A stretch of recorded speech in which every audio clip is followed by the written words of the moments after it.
How much does it really cost to outsource your village as a stay-at-home mom? Mishan say, I am a stay-at-home mom to 4 kids under the age of 4, and I help moms find the balance between motherhood, marriage, and self-care.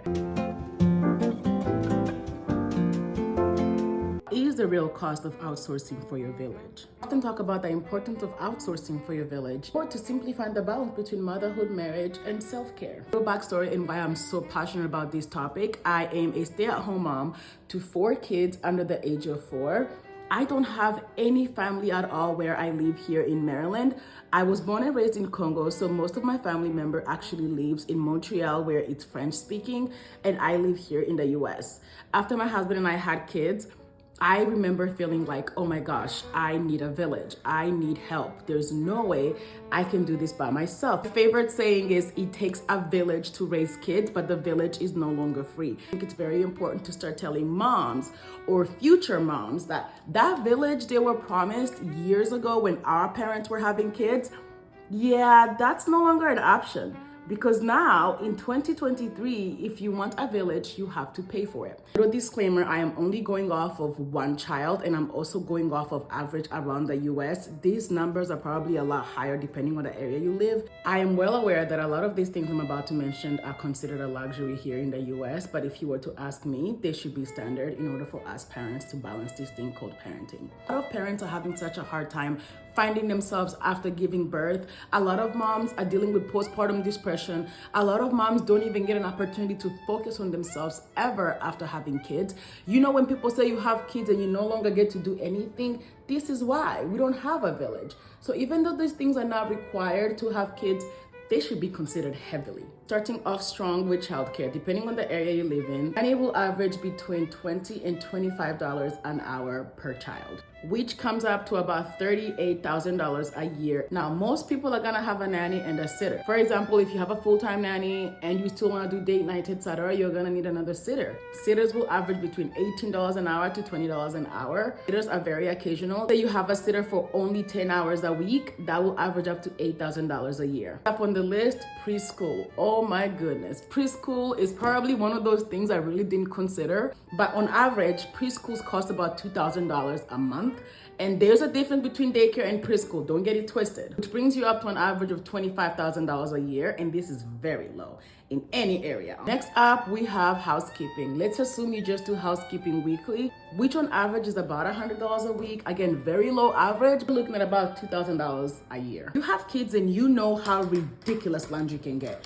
Laundry is probably one of those things that you never get rid of, and it takes up so much of your time. So we are definitely putting laundry service on this list. About a monthly cost of $200, sometimes a little less than that. Another one on my list is a meal prep service. And this is obviously just things like Uber Eats whenever you don't have time to cook, or Instacart because you don't have the time to go to the grocery store or want to save that time instead of going to the grocery store. Average of like $500 a month if you do this consistently, which most of us don't. So I would say this is a little bit less. Another probably $2,000 a year. My list is postpartum counseling or a postpartum therapist.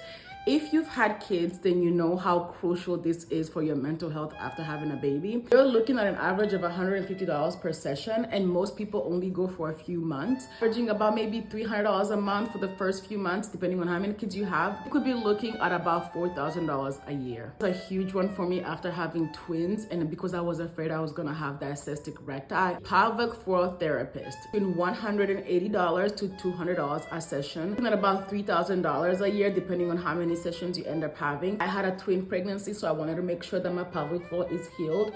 Also, if you didn't know, pelvic floor is very, very heavily connected to your sexy time. Remember, this is only averaging for one child. This is not looking at if you had multiple pregnancies or if you had multiple kids. It's also not putting into consideration if you have younger kids all around the same time, because it is more expensive to take care of babies or putting younger kids in preschool than it is older kids. I can already hear the comments, you don't need all of this to have kids. You can have a baby without having any of this in place, and you absolutely can. However, I'm sharing this because if you were to ask me, this is probably one of those things that contributes to us women completely losing ourselves after having kids, not having that village that we need. Because for me personally, I think a nanny or a sitter is essential. So that my husband and I can have a date night, so that I can have time to myself, so that I can literally go out to dinner with my friends, so that I can maintain my friendships and my self-identity outside of parenting. Again, this is a rough estimate, but you are looking at about $8,000 a month, approximately $90,000 a year. This is so unrealistic for most families, and you are absolutely correct. It is unrealistic for most families. If you're looking at me and thinking we should have more support from friends and families, you are correct. But that's not the world that we live in. And if you are looking at me and thinking I don't have any of that and I'm doing absolutely fantastic as a mom, that's great, and I'm very proud of you. I want to continue spreading awareness of what it's like to outsource as a mom. These are things to keep in mind when you're considering what type of parent you want to be and the cost of parenting that is not often talked about. Before you guys start tussling me in the comments, I am very aware you don't need all of this to be a good parent. You don't need all of this to have kids. I really think this is a huge part of why I get to balance parenting, motherhood, and self-care. This is a huge part of why I get to keep my personality while still being a mom, why I get to go on date nights, why I get to enjoy my husband and my marriage. So like I said, take this information with a grain of salt. If it works for you, great. If you don't need it, fantastic. And if you guys want to know more how I actually go about finding all of these resources to outsource, how I find a nanny, I have a video on that. I will tag it below in the comments. Let me know what you guys want to see. I'm happy to share information. I'm happy to share all the resources that I have to you as a mom to 4 and under. And as always, thank you so much for watching, for subscribing.